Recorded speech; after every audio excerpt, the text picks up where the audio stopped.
Hello' everyone, আপোনালোক সকলোকে মোৰ ব্লগলৈ স্বাগতম জনাইছোঁ প্ৰথমবাৰৰ বাবে।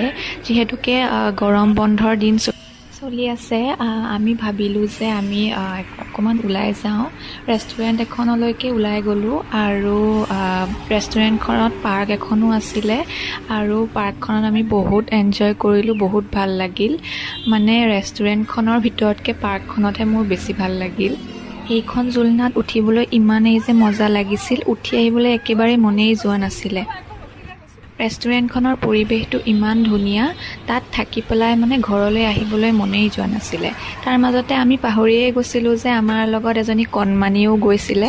তাইও অৱশ্যে নিজৰ খেলাত ব্যস্ত হৈ আছে, একদম পূৰা মগ্ন হৈ আছে জুলনাত, দেখিছেই নহয়। আমাৰ কণমানিজনীয়ে আকৌ চিচটোত উঠিবলৈ ভয় কৰিছে।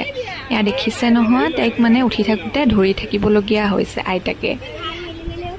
তাই আকৌ তাতে খেলিবলৈ ফ্ৰেণ্ড এজনীও বিচাৰি পালে। একেলগে দুয়োজনীয়ে ইমান যে খেলিছে, ইমান ফূৰ্তি কৰিছে। তাৰপিছতে আমি আমাৰ খানা খালোঁ। সময়ো হ'ল, সেইকাৰণে আমি আমাৰ ঘৰলৈ উভতিলোঁ। বহুত বহুত ধন্যবাদ ব্লগটো চোৱাৰ বাবে।